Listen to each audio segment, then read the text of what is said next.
Hey everyone, this is Chris and Sandy with the Chris and Sandy Show, where we get up close and personal with some amazing guests throughout the entertainment industry. And today, like I said, every episode, we have a great one for you. Who do we have? We have country artist Tiffany Woys with us today. She was named a Taste of Country Artist to Watch and a CMT Next Up Now artist. Her EP, All About Love, released on March 18th and features a powerful version of LeAnn Rimes' Probably Wouldn't Be This Way and her current radio single, I Don't Want You Back. And she has a new podcast, What's Mine Is Yours with Tiffany Woys. They'll be launching November 18th. And we're excited to talk to her about all that and then some. So welcome to the show. Welcome. Thank you. Thank you so much for having me. It's our pleasure. I always like to kind of start the same way. Last couple of years have been rough for a lot of people, but especially entertainment. Mm-hmm. So how did the pandemic affect what you do, and how have you kind of maneuvered through it now that we're kind of on the other side? You know, I probably had a pretty unique situation where I was really lucky to where right before all the shutdowns, I had gone on a 3 to 4 month radio tour. So, and I was actually about ready to go on a second one.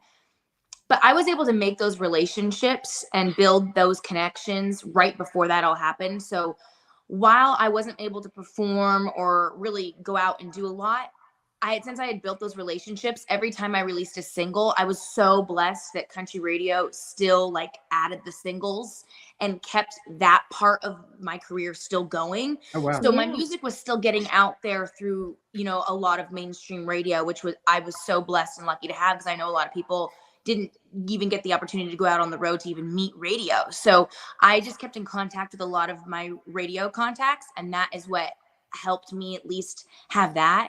And I mean, I did cooking shows, which was so weird because I don't really do that.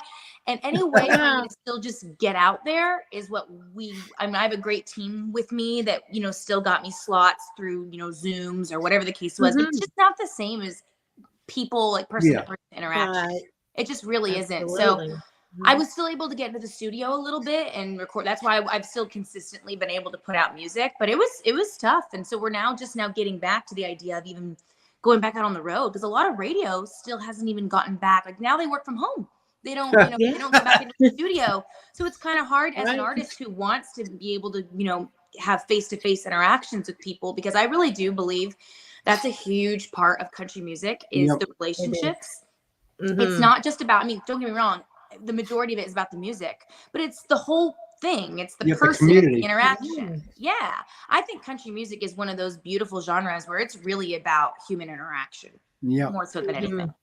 And, I think that the future is, and I think that the pandemic helped with kind of expanding this, because we've always had this technology. It's just people didn't realize that we would need it. So I kind of think the future is, and I've already started seeing some people do this, where you have your live show set up for the live, but then you also have streaming it too, so that your fans around the world can also participate. Oh, I absolutely agree. I think that part has been really, really cool. We just have to make sure that hopefully iPhones and laptops will come out with better audio, because I've watched some of my favorite people and they'll talk to me too, and they'll be like, it just doesn't sound the same. And I said, I know, but we kind of have to move. We have to ebb and flow with the changes. And so maybe hopefully Apple and all those people will come out with better microphones. That's true. That's like for us, we launched this show January of 2020, so a couple months before everything. And our original plan was maybe 100 interviews first year. Thought we could do that, be a great foundation. And then we watched everything start getting shut down. And I told Sandy, this could be our time to shine, since everybody's free now. What else are they going to do? And so we ended up doing 300 interviews that first year, and we're at 600 now. Whoa, congratulations. That's really cool. That's awesome. Good for now, this year's been a little rough.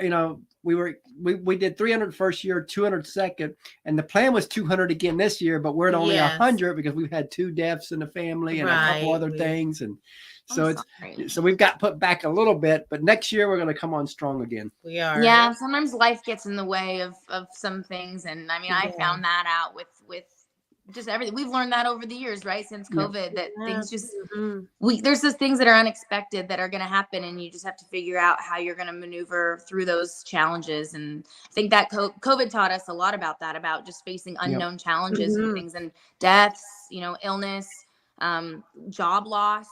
There was a lot of unknown for a while. A lot of unknown. And I think I guess naively, I've lived life very much in a blissful, unaware land. Yes. And then this kind of was a brick wall that hits you and goes, like you're not in control of anything, Right. I mean, that's like when it first started about a month or two in, when they were talking about there may never be concerts again. We were like, huh? We were like, I don't that's know. not going to happen. I didn't And that believe would be it. so hard for just the music industry, not because of just the obvious, which is the financial aspect, but again, music is to bring people together. That is music, right? It's healing. It brings you together. No matter your beliefs, that's one thing you can come together on. Absolutely. I love that about music, because it's like you can think totally like in this crazy world of politicalness and everything. Yeah. Music can bring people who would have unlikely people who would have never talked before, and it brings them together on something. Exactly. Mm-hmm. Now, a lot of people see the glory in what you do, but they don't see the grind, the sacrifice, the tears, the struggles it takes to build any career within music. And I always like to talk about that side of it, because everybody else kind of glosses over it. But on our show, we go there. So tell us a little bit about some of the sacrifices and struggles you've had to go through just to get to where you are today. Yeah, I mean, before even moving to Nashville, I had been working back and forth from Nashville. So the moment I graduated high school was when I decided I wanted to take music a little bit more seriously. I went to college, and then I ended up, coming home after I was done and saying, like, I don't want to pursue anything else. This is what I want to do. Wow. And from there, I think my parents were like, oh, yikes. Like, it sounds a little like unknown, and that's scary, and knowing that your kid might be struggling for a while, and if not a really long time. And that's scary for any parent. And I think once I become one, God willing, I will experience that too. But then realizing what goes into just coming back and forth to Nashville, building a team, having a lot of no's, and then hopefully a little bit of yeses. And then when you think you've gotten, 5 steps ahead, then you take 7 steps backward. Knowing that you will invest more in yourself than you will ever get a return on. Patience, because you want instant gratification, right? And anybody that you think at home or you think they had an overnight success, there's no such thing. They've been working at it for years and years and years. So what you might have like, oh my gosh, like for instance, a lot of people are like, Lainey Wilson. But she's been doing it for years. Wow, she just got it right out the gate. And you're like, no, she's been doing this for a really long time. And she's probably had so many moments where she's been like, what am I doing? Like, what are all these years doing for me? Because I'm not getting anywhere. And then all of a sudden, it's just all your wheels have to be going in the right direction at the same time. And if one of those wheels is working slower or a different pace or going backward, you down. It slows you down. That's like, I remember with Gabby Barrett, a lot of people thought she just came up because she was 3 on Idol, but I'm Facebook friends with her family, and they tell the stories of before Idol. And it was like a 10-year journey where the whole family was involved, where nobody did anything else outside of Gabby. It was all Gabby trying to get her to that point. Wow. Yeah. And I know even to a degree, if you even look really far back into like Carrie Underwood's past, I do know she sang at county fairs, festivals. Yeah. I mean, she was still pursuing a career in music before the platform in which, American Idol gave her to elevate it. But it's not like anybody just steps into this and it's just like, and it works out. I mean, you have to, it's a lot. And another thing that I always like to credit is I have, even though I'm an independent artist, I have a team. And it's really hard to make this happen without a village. And I make it really known that I'm so grateful to so many people that you don't know the names, you don't see them. And because doing it alone is almost impossible. You need to have a few champions in your corner. I'm not saying you need like a whole record label behind you. That makes things a little easier. But it takes a village, and it takes meeting really good, honest people that want to really take a chance on you. But at the end of the day, the only person that's going to believe in you the most is yourself. I mean, you need to have a few other people in your corner that believe in you, of course, but no one's ever going to believe in your career and how bad you want it as much as you do. Yeah. And something I've noticed, we've interviewed a lot of people, including some at the celebrity status. And one thing I've noticed with the people that has made it to the top, I think every one of them that we've interviewed has said the exact same thing, that it's a lot of work and one or two lucky breaks. Because they always say that there's always one or two people that kind of opens a door. Sure. That next Always, level. yeah. But there's always a little bit of luck involved. And people don't realize that. But at the same time, you never get to the lucky part if you don't build the hardcore ethic. Oh, yeah. Because those who just probably just get lucky and say, I'm sure there's a few out there, right, that have done that. A lot of the times their success falls as fast as it rose, you know? And I think because you have to know the hard work behind it. And that has been some of like my concerning parts of it. And I think it's a great tool. Don't get me wrong. I'm not going to diss on TikTok. I think it's a great tool, but it's really, I think what they're learning is singing in your bedroom alone is a lot different than 10,000 people. Yes. And so say you have this instant success on TikTok and you go viral, and then all of a sudden you have, you know, record labels fighting for you or publishers or whatever the case is. And then all of a sudden they put you out in front of people and you're like, you better learn fast, because it's a different animal than you being able to manipulate and control your video in your bedroom, or take 100 takes, right? Before you pick that one take that you liked and then you put it up. So that's where social media, it's such a blessing, but it also can be a curse because you get to control so much of it, right? And versus when you're in the major leagues, it's a little different when you get up to bat and you don't get the chance to, oh wait, no, I want to do it again, or no, you get your when one it comes shot. to record labels, there ain't no second chance. It's really hard, and if you can't, and then you have to remember that it's a business, right? I mean, as much as it is, you know, I'm sure they care about their people on their label, but at the end of the day, it's they signed you because you're going to make them money, right? It's a business. So if you're not going to, you know, return after the investment that they've put in, you're not doing your job, right? It's like if you went to work every day, and then you just stopped showing up, and then they're like, well, if you didn't clock in, then I'm going to fire you. You know, people need to remember at the end of the day, the music industry, it's a business, you know, and while our job is to put out things for the audience and to make and have them connect, and it's something, but it is a job. It's a job. Yeah. And, you know, talking about that and with the social media and TikTok, you know, that's like for our show, you know, even though we started the show with audio and eventually moved to video, we always been live for the most part. I like live better. It's more raw to me. And it makes it easier on me. I don't have to worry about editing. So, but at the same time, I'm glad I'm like that, because I've got podcast friends of mine that say, you know, I could never do it live. So I have to cut it up. And I'm like, well, then you take out, then you become so perfect in that way that if you're ever presented on a live stage as a podcaster, you won't be able to do it. Oh, I wholeheartedly agree. With the podcast that I know we'll be talking about, we're doing our best to not sliver things down too much, and because well, let's talk about the podcast now. Yeah, I just wanted it to feel like a conversation, right? And that's what it should be. But what's been the struggle of it, though, is, and this is a good thing actually, is we have way more than we need. I have been so lucky that when I'm sitting down with these songwriters, that they want to talk. And I don't mean just for 30 minutes, an hour. I haven't gotten a guest up out of the seat and from start to finish of the interview anything under than like 3 hours. Wow. Oh, wow. So you have to cut it out. You have no choice to cut it out. I have no choice. I mean, our first guest that we're releasing, the first whole 4 episodes, we broke him up into 4 episodes because we didn't want to. There was so much there. And it was like, it would be doing a disservice to not give all of it. So we just broke it up into 4 episodes, and it is what it is. And I think that people are going to like that. It's kind of like getting a Netflix series, and you have to binge it all because you want to get to the next thing. And but sitting down with these songwriters has been so fulfilling and so rewarding. But what it taught me and what it's shown me is how much they want to talk and how much they're not talked to. Because I mean, as an artist, first of all, I love talking. I'll talk for hours. It doesn't matter. But I will too. Other end of artists, they don't want to. They hate it, right? They're like, okay, I hope this interview only lasts 30 minutes, or I hope it's not very long, or whatever the case is.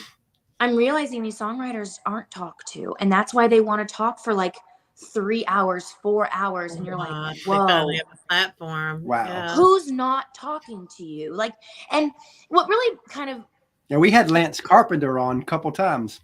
Well, what gets me angry is, and it irritates me and it frustrates me, and this is why I'm so glad I'm doing this, is that Nashville as a whole, as I've noticed, it feels like it's quarterly. We all wave the flag and put the our Instagram posts up about how we want to support the songwriter. It's so unjust what's happening to them. But then what? Just because you just mention it and then you move on, that's not helping them. Like, no offense, it's just not doing anything. Yeah. So while I love that you're bringing acknowledgement to it, it's like, okay, now what? Now what are you gonna do? You know. So and I decided from there, I was like, I'm just not gonna post something up on Instagram quarterly and hope, oh yeah, I did my part. No, let's take it further.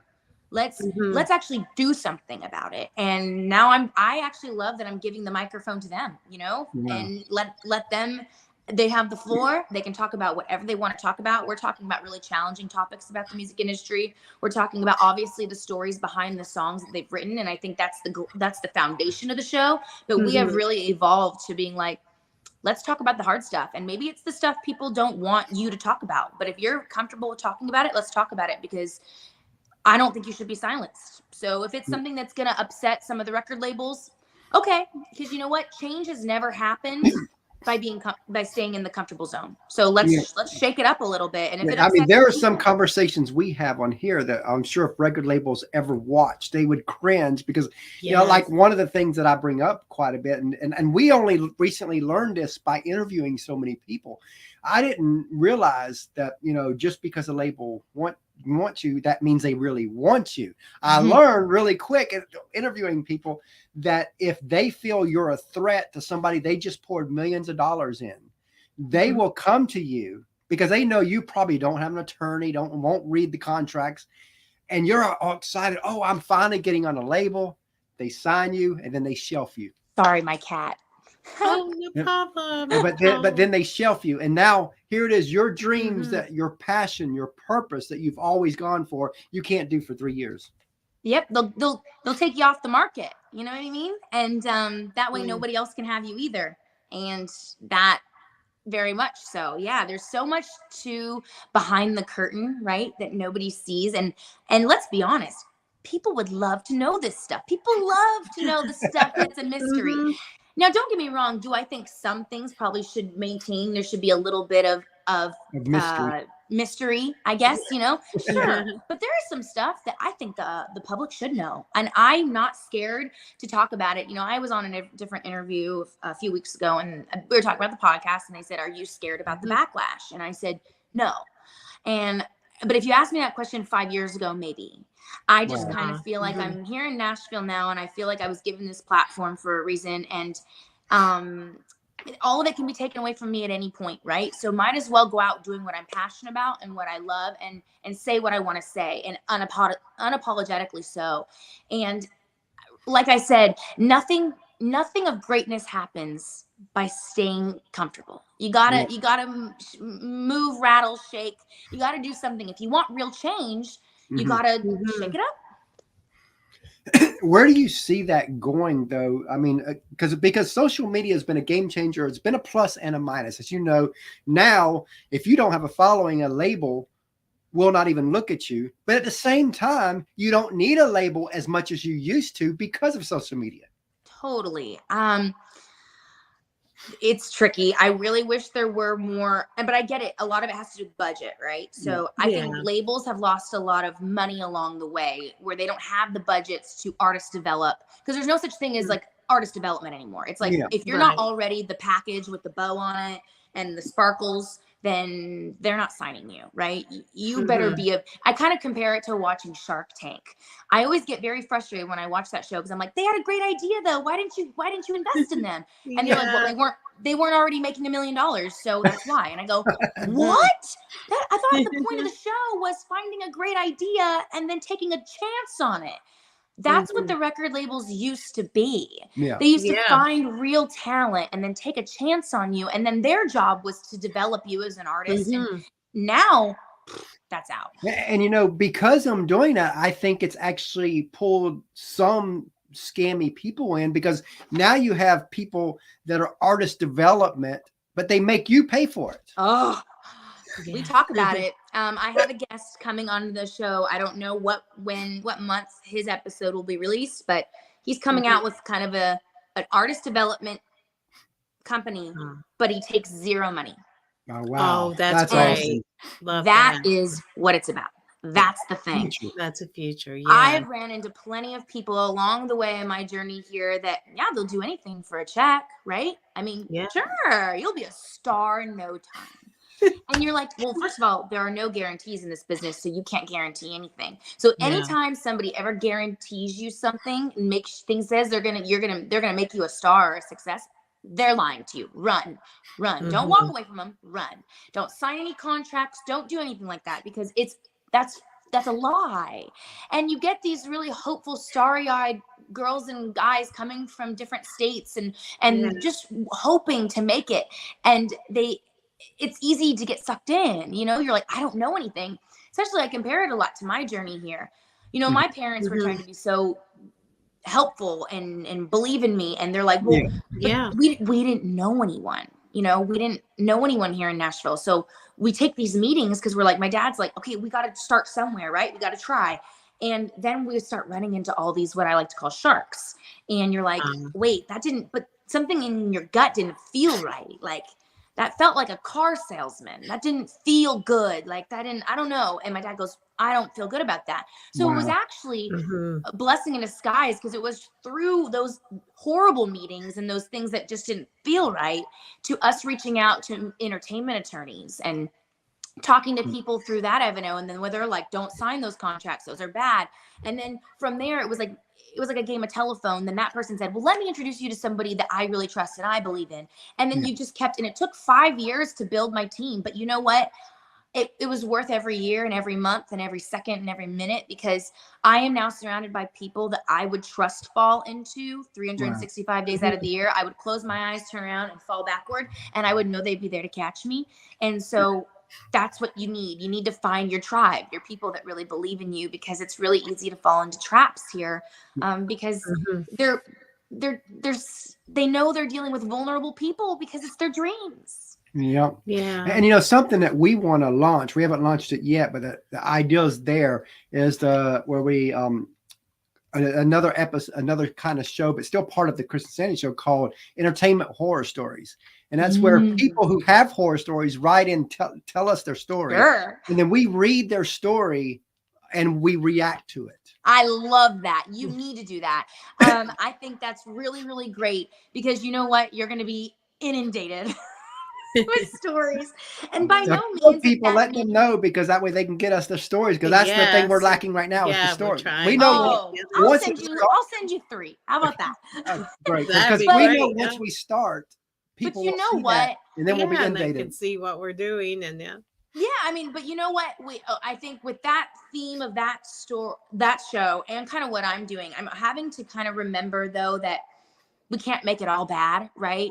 And that we can't make Nashville all look bad either, because it's not. And there are a lot of good parts to it too. And I'm having to ride that balance as well, because I don't want it to come off like this is just a negative, mean show. And see, that's why we would do Entertainment Horror Stories as an add-on to this, but not its own show. Yeah, it'd be like once or twice a week we do that, but the Chris and Sandy show will still be here with interviews with artists. And I mean, I think that's a great idea, because I mean, just like I just found myself, I was like, gosh, I don't want it to feel like I'm ragging on Nashville or being an artist, because at the end of the day, it sounds very hypocritical of me to say, like, I'm talking about a lot of the hard stuff and a lot of the bad stuff, but I would still encourage any young girl or guy or my age or older to pursue this. If you love it, go for it, do it. Just I know it's like, I talk to people and I'm like, I know you're a dreamer, because I'm one too. But you need to be a little bit of a realist as well. You need to open your eyes. You need to educate yourself on the business. Don't just let other people make all the decisions for you. Don't just go in and believe the first thing. Dream big. Believe in yourself. Go for it, because we only have one life. But also tread cautiously. Like, it's your heart. It's your dreams on the line. It's like I remember the old quote, trust but verify. Absolutely. It's like, I like to consider myself, it's funny, like I really am a really big dreamer, but the older I've gotten, I've become a little bit more of a realist. And I think you need a little of that in you to be smart, to be savvy, because at the end of the day, this is a business. It's not just your dreams, it's a business. And if you just love music and you don't want to be in the music industry, by all means, go play writers rounds, go do things for fun. But don't expect it to become a career. Keep it a hobby if you want that. But if you want to be in the music industry, educate yourself. Learn the business. It's hard. And you can run into some bad folks, but you're also going to meet a lot of good ones. So it's just about figuring it out. And when you understand every aspect of the business because you're learning it all, then when you bring on team members, they respect you more and you know what you're looking for, so you can bring the right team member for that spot and that spot. Mm-hmm. Absolutely. And I was one of the, I went to CMT does a lot of artist development, helping how do I word this? They workshops where they bring in new artists, and you get to they have a different speaker every month, and one times it's a publisher, and then the next it's a manager, the next it's a publicist. Did I say publicist? Publisher and publicist. Okay. Yeah. And what I realized is how much I kind of already knew about each section, because I've taken the time to really, really learn the business, and I've worked with individually these people all the time. And I've noticed, I looked around and a lot of artists haven't, and they don't. And so they're there, and they're, I mean, what's great about these workshops is that they are teaching you, but it's you have to know that you can't be an artist that just comes in with your microphone, or you write your songs and then you know nothing else. You have to know all the aspects of the business. And while it might not be as fun, you're going to save yourself a lot of heartache if you learn. Love that. Now that we hit that side, let's flip the script. And what are a few wow moments that happened so far where you're like, wow, that happened?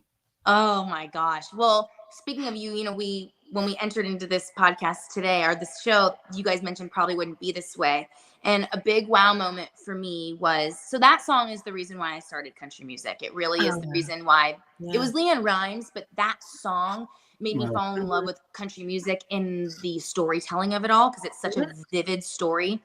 Well, I had already been here for a few years, and we were kind of looking around, me and my team, for somebody else who could help find me songs and pitch me songs. And I sat down with a woman by the name of Tammy Kid Hutton, and we sat down at a coffee shop here in Nashville, and we got to talking, and we had been at the coffee shop for 2 hours because we just clicked. We were best friends immediately. Oh, wow. Mm-hmm. And then I tell her my story, how what she asked me, I think what got me into country music. And I was like, oh, LeAnn Rimes, really? And I was like, but the song probably wouldn't be this way. It was the first song I ever recorded in a little home studio. It sounds awful now, but it really is what got me in love. Yeah.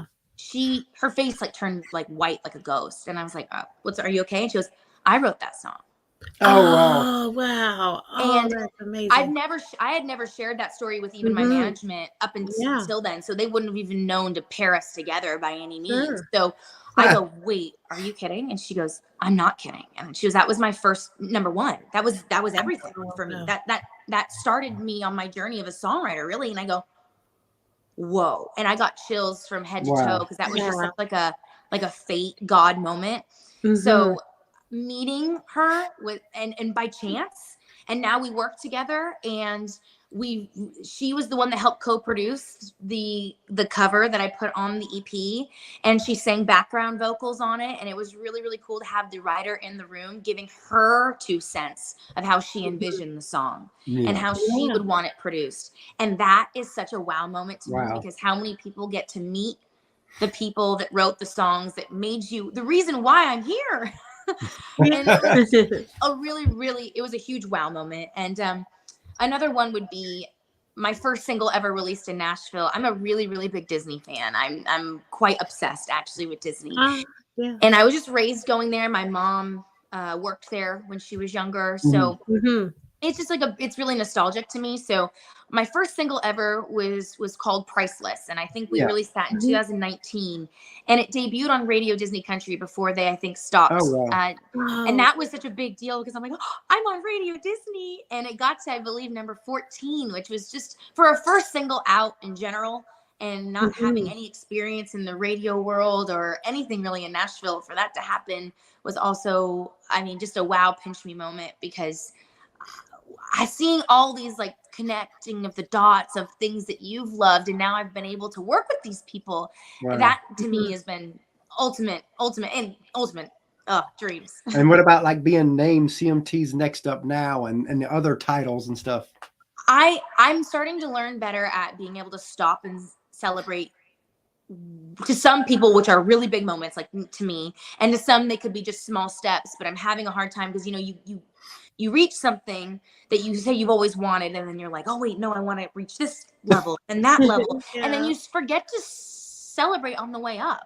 Yeah. And I'm starting to take it slower because I'm like, I can't even tell you how many girls would love to be in my shoes to just get that title, right? And I might not be big, and not most people won't even know my name or know my songs, but that's still a huge accomplishment and a huge honor that a lot of girls would just kill to have. So I have to remind myself. But it's only a handful of people each year that get that. Yeah, exactly. And it's easy in this job to get down on yourself and be like, well, how come I haven't this? How come this hasn't happened yet? Or how come she's gotten there and I haven't gotten there? And you have to stop and go, oh my gosh, that's so toxic. It's just not a good thing to be in. And just to celebrate all the things that come your way, and anything, the article that is written about you, or anything that anytime even one person listens to your song is a win. Yeah. Love that. Now, as people see you, but they don't see the team behind you. In our opinion, teams never get love. Don't. On our show, they get a little love. And I know you've spoke a little bit about different teams today, but let's go further. Tell us a little bit about the team that helps you be who you are. Oh my gosh, where do I even start? Because I've got a lot of them. So I mentioned Tammy Kid Hutton. She's the one that is basically co-producing all my music with me alongside Ben Phillips, who is my producer with most of my music. I used to work with a guy by the name of Bobby Campbell, who also produced a lot of my early stuff. So I always got to give him love because he's a dear friend of mine. My management is Roundhouse Entertainment, and they are absolutely phenomenal. I've been with them. I met Greg McCarn before even moving here, and he's actually the one that told me, you got to be here or I can't. And I had a really hard moment with him when I first met him. I was in the Pinnacle building in Nashville and on the very top, and that was already nerve-wracking enough. And he goes, I'd worked really hard on an EP of like 5 songs, and he listened to it and he goes, I like you. He said, this isn't the music and it needs to be completely redone. And it took me 3 years to just do that. And I go, oh my gosh. And he goes, and then I pull myself back and I go, this is about the patience. It's about climbing the ladder appropriately, doing it right. And I'm so glad I listened to him, because it wasn't right. The music wasn't right. And we needed to go back. And no matter how long that was going to take, I had to do it. And that's okay. And I did it. My publicists are Monarch. They're great. Hunt and Heather. They are, oh gosh, so dear and amazing. And I thought they represent, I think, Chris Young. And I remember being like, they want to represent me? No way. That's just that's impossible. And they're the sweetest women in the world. And I've enjoyed being with them every step of the way. They get me, slots like this and anything else to help me promote anything that I'm doing, and they're so supportive. So I think that I did producers, publicists, management. I'm trying to think if there's anybody else. Robert Chavers has done all of my photography and all of my video work. I've never used anybody else, and I really believe in a lot of loyalty. I get really upset when someone succeeds on something and then they just like trade them in for something what they think is better or more relevant or whatever the case is. I'm just so not like that. It's like the only way we're going to part ways for something is because if we're just going in a completely different direction, or there's something, it might not even be you did a bad job. Just we might just be having to go creatively in a different direction. And those are always really hard conversations to have. And I hate having those. But Robert has, he even photographed my engagement when I got engaged last December. We've become really, really close friends, and he came over and he filmed the whole thing. I didn't know about it. My fiance actually called him because we're friends. So that part has been amazing. And he even records the podcast for me.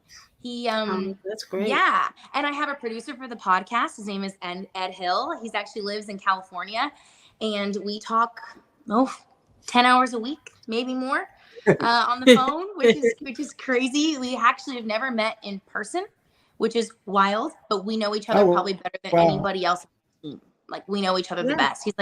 He's almost like a therapist every week, because we just talk and we record all the conversations so we can get transcripts back, and we get ideas from that for the podcast. I mean, yeah, my team is just phenomenal, and there's so many of them.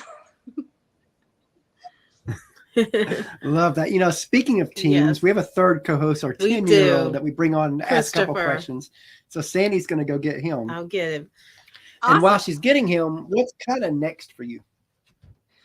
Next is definitely probably just all the podcasts right now. I think we're really trying to lean into that and get that to where it needs to be. But I'm also in the studio right now recording new music. On Thursday, I go into track, I think we're doing 6 songs. So we've done pre-production last Thursday, and this Thursday we're going to do all of the tracking. And so there will be new music, which is really, really awesome. I love being in the studio. I love creating new music. So whenever you're done with it, you get really kind of depressed because you just want to go back and do more. So I'm actually excited that we're getting back to it again. So new music and podcast. And this is where all my energy is going to right now. I want to be more on the road, but it's kind of tricky right now. Hi. Hey. All right, hi, Tiffany. So what's your favorite food? What's what?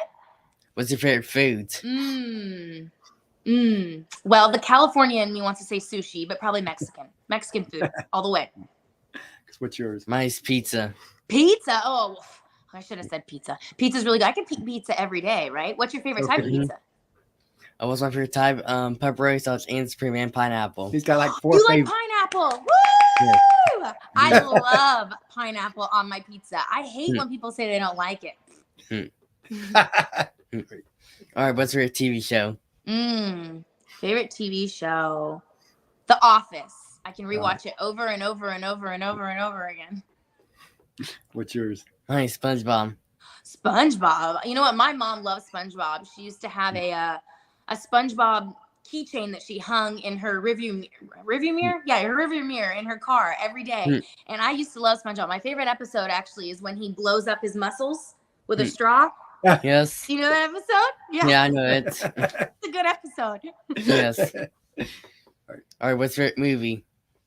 Titanic, because I love Leonardo DiCaprio. What's yours? Mine is the Minions.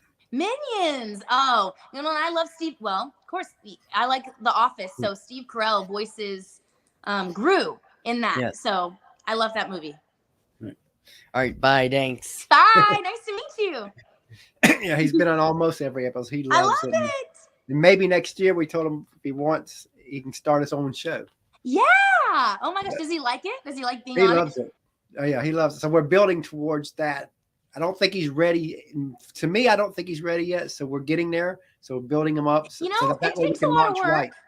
I realized while doing the podcast how much work it took to learn the opposite end of it. Like I'm usually on this end, right? Where you ask me questions and I answer. To be in your shoes, it's a totally different thing. It's a different animal completely. Yeah, not long ago, for the first time, we were on your end. Oh, we were last year. And they split, and it was who was it? Hillary Roberts, right? Yeah, the singer Hillary Roberts has a show, and she brought us on. Yeah, but she split us up. Oh, we're used to playing off each other. They had us on 2 different episodes, and that was a little scary. I was really nervous. Yeah, I mean, I love this part. Because like I said, I can talk forever. I'm just not a shy girl, so I love talking, and it can get me in trouble sometimes, but that's okay. But being on your end has been really, really cool, and I'm finding such a love and a passion for it. Because one, as much as I love talking, I do love listening. I love hearing stories, and I have found that the best questions come from the ones I never even prepared for. It's just through listening, and I think that comes with practice, and sometimes it's nerve-wracking at first. You have your questions and you're really prepared, and you don't want to go off that script. And I'm realizing you kind of have. No, it's better to go off the script. Absolutely. I even from day one, I always have a handful of questions, but my goal is to, like you said at the beginning, to make it a conversation where it's like a couple people on the front porch just chit-chatting, and all that, and going back and forth, not me just not asking questions, but we go back and forth on things. So I listen to where I can play office. Now, granted, there's some guests where the answer is like quick, And then it stumps me a little bit every now and then because I'm 15 minutes in. I'm like, where do I go now? No, totally. And a lot of artists, unfortunately, I think some are a lot are shy too. They do that. It's very quick answered. And some PR companies teach that too. Yeah. Oh, I know. I try to give a fair balance. I like to give more, just because it gives you more to work with. And I know that. And I like saying more. But same thing when I'm interviewing songwriters, I'm hoping that they have a lot more to say. And luckily I have gotten a lot of that. So I'm good on that. That is awesome. Oh, that's great. So if you could co-write with any artist, who would it be? Oh my gosh. I always say Sarah Hayes. I don't know if you know her. I've recorded, I feel like her whole catalog at this point. She just gets me and what I want to, my sound, what I want to say. She wrote Riot for Rascal Flatts. She's written tons of stuff. And I wish her name was actually more well-known, but she does background vocals on like everybody in town. I think she's even been on like the Carrie Underwood albums and everything. She wrote a few Carrie Underwood songs. I mean, she's just phenomenal. And I want to write with her so bad. Oh, wow. And I actually have a co-write soon with one of my guests that you'll be hearing soon. And I'm really excited. I'm going to co-write with him at the end of the month, we think. And I want to write something really patriotic. I want to write a patriotic song. So, and he's kind of the man to go to. So if that gives a hint at all. And I'm really, really, really excited because to write with a legend is not easy. A lot of the times you don't get that opportunity. It's just, it's not, unless you know somebody that can. Because they're so used to writing with certain people and it's hard for them to break out of that comfort zone. Yeah. And a lot of people work with, strict publishers too. Right. So, I mean, sometimes you can't write with certain people. I mean, it's just like, it's pretty much an impossible task. So I've been really lucky that I have people on my team that know other people that help connect the dots, right? It's all about networking and connecting. And I'm kind of dipping my toes into the songwriting world right now. So this has been really exciting because I went on my next EP. Almost every single song I will have co-written on, which is completely new for me. And I'm really excited about that because it is new. I've always wanted to be an interpreter of songs. I've loved the idea of being pitched great songs by great writers and then making them come to life. And now I'm going to try being a part of the life of it all. Wow. So if you could bring anybody who's passed on back to spend a day and write with you, who would it be? Oh my gosh. Michael Jackson. Oh, that's a great one. Yeah. Michael Jackson. He's one of my biggest musical influences, not as in my sound but work ethic wise. I've been always just really, really just blown away by watching any documentary or even hearing people who worked with him and how he paid attention to detail, how he really cared about everybody else in the room, how he just was so genius in that way. I think and now this person is not passed away, but I would love to know what it's like to be in a writing room with Taylor Swift. I bet that's really magical. Oh, she's an amazing writer. I bet that's super magical. And she's a marketing genius. Oh, she's kind of and she is somebody who I have a lot of respect for in the sense of she learned every single aspect of the business down to, I believe I remember someone telling me that she even learned how like the lights would go in her live show. So she knows everything, and you can't pull the wool over somebody's eye when they know everything. That's true. So where do you want to be in 5 years? I want to still be doing music. I mean, I really want to still be doing the podcast as well. I want to still be releasing music. Hopefully I hope to be on the road more. I hope to be performing for live audiences. But I view success so much differently now. I used to think that success was fame. I mean, like I think most people do in the beginning, I think. And if anyone says that's not what they wanted in the beginning, they're lying to you. I mean, you don't get into this business not wanting to see your name in lights a little bit, I think. So, but I view it so much differently now. And I didn't then. Then I would have said. The only people that can say that would be songwriters.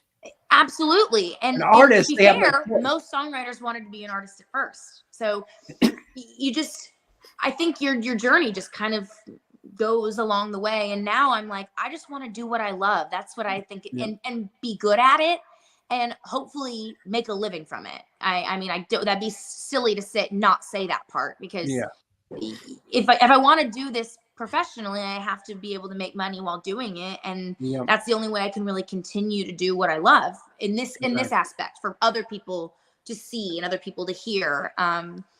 You kind of have to make it your job. And I hope that this continues to be my job. That's what I hope. Love that. So let's look 15 years down the road. And let's say you are a success on a grand scale, whatever that looks like for you, you're there. What do you hope you never forget along that journey? All the people that have helped me now and have stuck by me and have been, I hope that I'm still working with my same management. I hope I'm still with Monarch. I hope I'm still, Robert Chavers is still the only guy that's ever shot my videos and done that's what I hope. I hope that I remember the loyalty part, because it's really important. And I don't know if you ever saw the Katy Perry documentary years ago that went in theaters. That taught me a lot. She kept the same costume designer. She kept the same everything. And it was just because those are the people that got her where she was. And that really, really mattered to me. And I hope to remember to make the fans and the listeners first, put them first, and make sure that whatever I'm putting out, it's geared for them. Because at the end of the day, if this is a job, yes, I have to love what I do and I have to love what I put out, but I need to listen to the audience too. And I need to listen to what they want to hear. And because if I don't care about what they want to hear, then I shouldn't be doing this on this scale. Yeah. And, I think sometimes too, when people drop people as they grow, and again, I'm not saying this is right, but this is their thinking, is that, okay, you got me here. You won't be able to get me here. And I think that, and sometimes they're right, but not always. Not always. Not always. Sometimes the people that you're with at the beginning, they would blossom right along with you if you just allow them to. Yes, I'm glad you said that, because I really believe in succeeding to the top with people. It's very lonely at the top alone. So why not rise with other people? Don't just jump ship to someone who's already risen and is already gotten there. Let's do this together. At the end of the day, this is a team. This is a teamwork. This is, like I said, it takes a village. So let's do it together. I would much rather be cheersing champagne and succeeding and celebrating with the people that helped get me there. Like Olivia Newton-John, we were like this close to getting her on our show before she passed. Oh. And I was emailing back and forth with one of the people that's on our team. And I think he was on her team like 25, 30 years. And he said her attorney, 25, 30 years. So that's really cool that, you get to the top and you keep that team. So now y'all can ride that wave together. I think that says a lot about her as well as a person. And I didn't ever hear anything negative about her. And so that does prove a lot of things, because she was a really loyal and genuine and sweet woman. And that, unfortunately, in this business, sometimes you run into quite the opposite. And it might be, and you know what? I don't know that life, or I don't know how it can affect you on that level. But I hope and I pray that if I were to ever be, God willing, given the opportunity to be, have a platform much bigger than the one I'm on, I would maintain, loyalty, being humble, kind, because at the end of the day, I'm just a person. I mean, I'm not. So is everybody else. It doesn't matter who you are. Luke Combs, Carrie Underwood, Dolly Parton. Doesn't matter. Garth Brooks. We all bleed, the same type of blood. We're all have one heart, one brain. I just think that we just got to start treating each other like we're all equal, because at the end of the day, we are. And we're all, God willing, going to the same place. So and something I've noticed with people at the top, and not everybody's like this, but I've noticed that that they change management and PR companies a lot, because we reach out to people all the time on a monthly basis. It seems like every month we're like, oh, they've already changed, or they've already, Yeah. I mean, and I guess that can go down to contacts, and if things aren't working out the way you need them to. But at the same time, if that's not the case and they all were doing a good job for you, sometimes I don't get it. I don't really believe in exchanging in my old toy for something new and shiny all the time. I think the grass isn't always greener. I can tell you that. You know, a lot of people would ask, when did you know you wanted to do music? But I always like to go deeper than that. When did it click for you that this could be your career? The day I got my one-way ticket to Nashville. Oh, wow. I was 27. And from there, it all had been, you know, I was working and I was doing all of it, but then it was like, okay, I'm really doing this. Like, I have a one-way ticket. I'm not going back home. Like, this is my home. I'm putting all my eggs in this basket, and I'm going for it, because yes, they always say don't put all your eggs in one basket, but I've got this one life. And here's the thing about the music business. If you don't give it all the eggs, the 100%, 110%, there's somebody next up in line that's ready to. So if you're dividing your time up that much, like a pie, like a pizza pie, you're not giving all of your effort in which you can. And this job takes every ounce of your effort.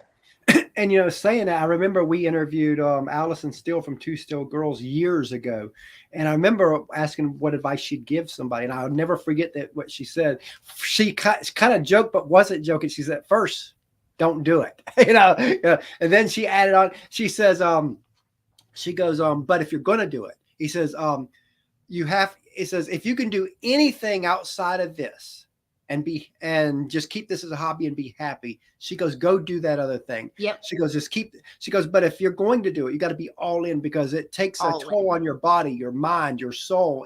He says, you lose everything with friends, with family, because you have no time. It says it takes so much out of you that if you're not going to be all in, because like you said, that you're not going to make it if you're not.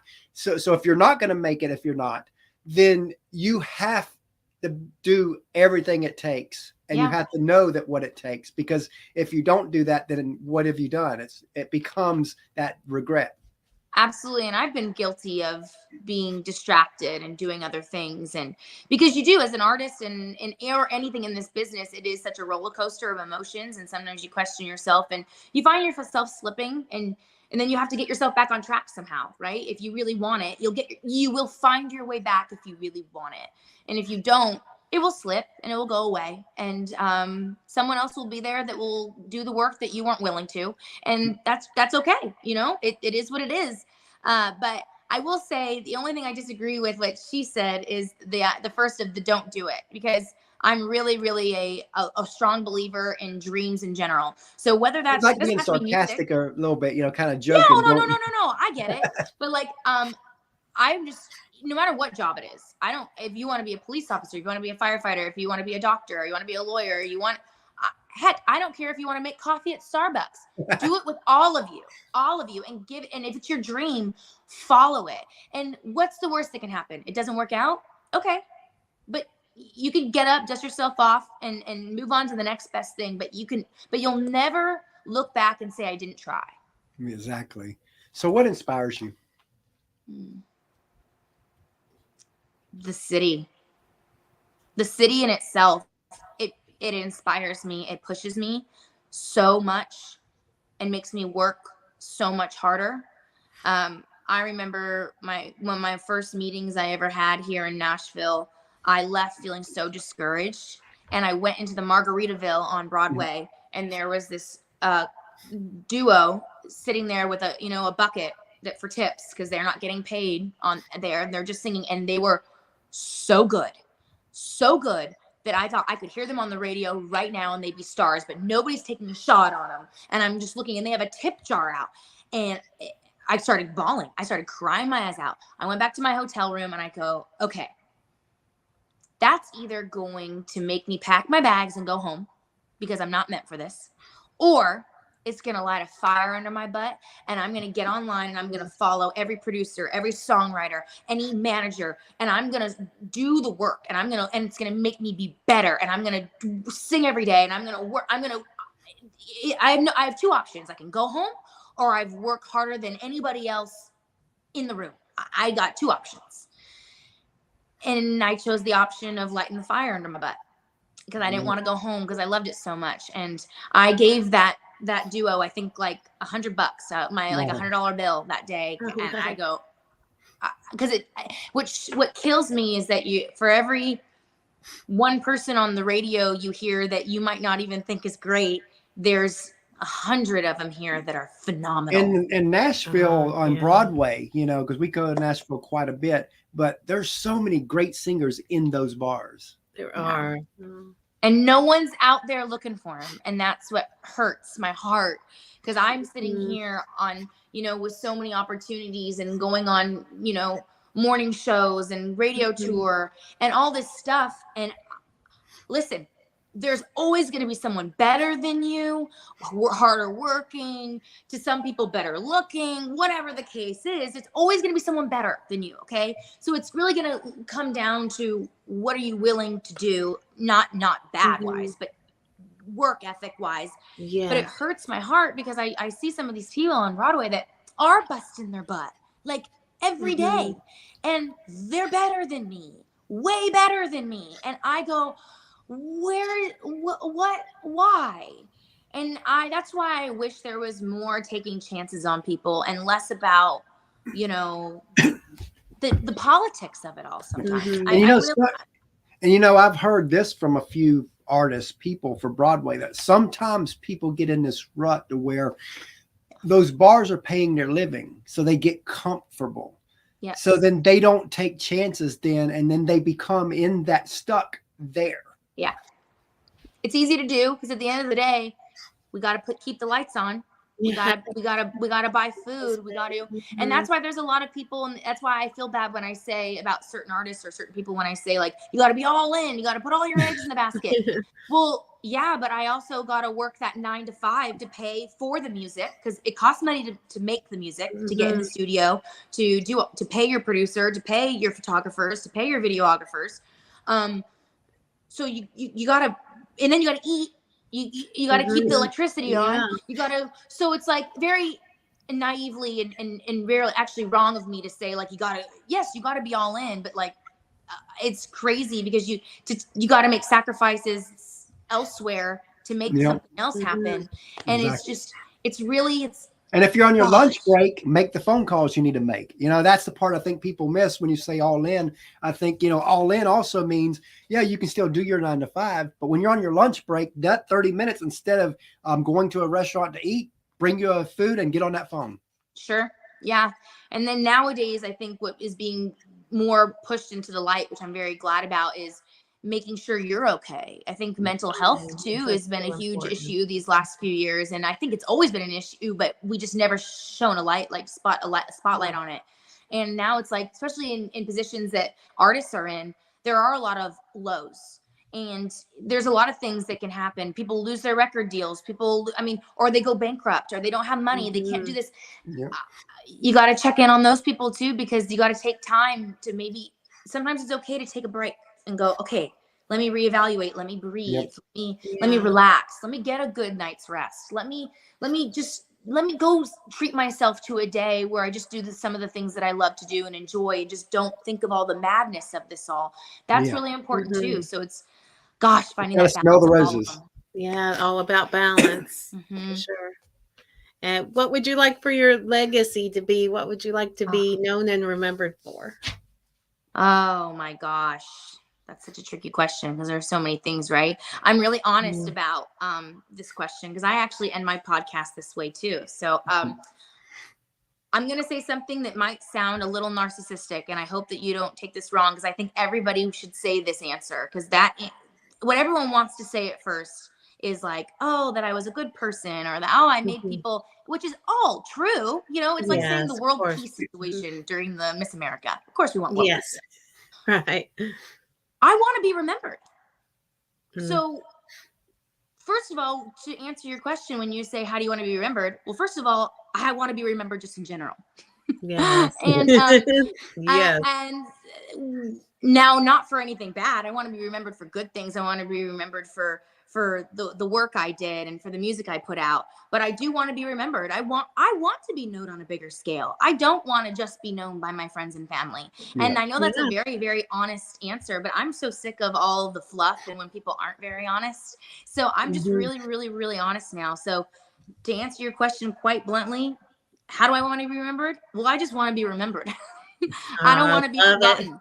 I want people to remember what I did in my show and my music and what and that kind of. Of course, for the good things. I don't want to be remembered for something bad. In that case, forget about me. but I want to be. I got into this business because I wanted to do something great. I wanted to be on a bigger scale, a bigger stage, a bigger platform. And that was something that I've always loved since I was a little girl. I wanted to be known, I guess. And I don't know, because it's not like I was ever deprived of love in my household. I got lots of it. But I just always felt destined for something big and great.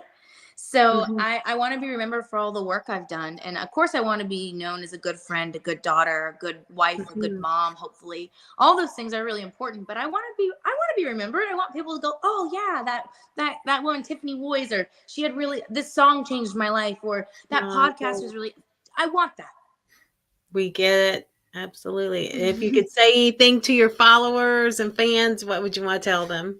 Thank you for still sticking around. And for the ones that have been around and the new ones that join whenever, thank you for following it and journey and supporting my music and every endeavor I go down. I'm sure this podcast won't be the last of them.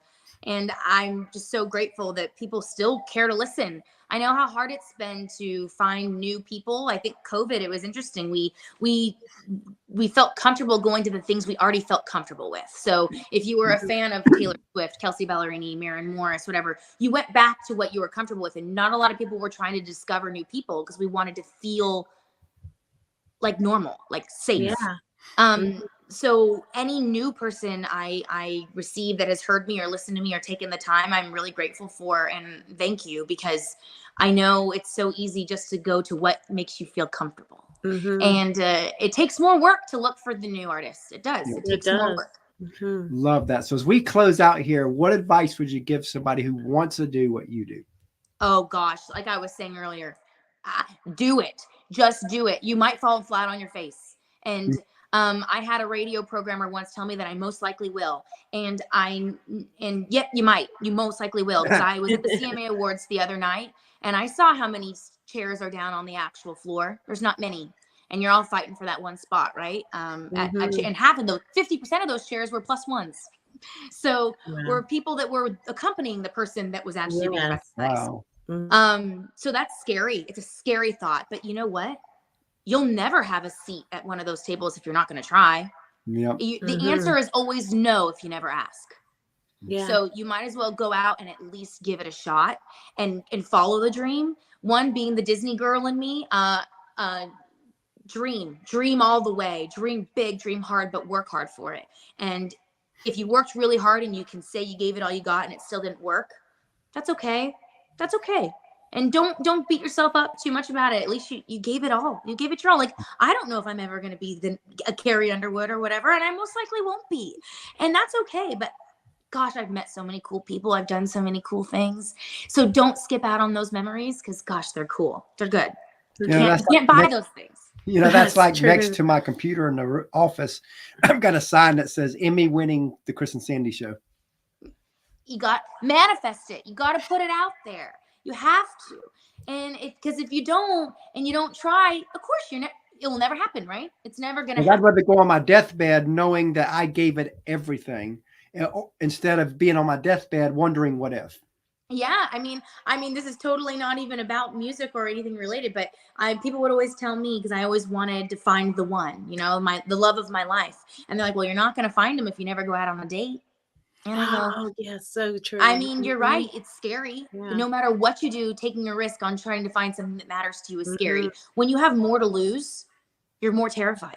You're more scared because it means more to you. You don't care if you don't care about something, then you don't care if you lost it. Whatever. Yeah, right. But you got to get out there. You got to put yourself out there, because if you don't put yourself out there, you're never going to be found. Exactly. Love that. So tell everybody how they can find you.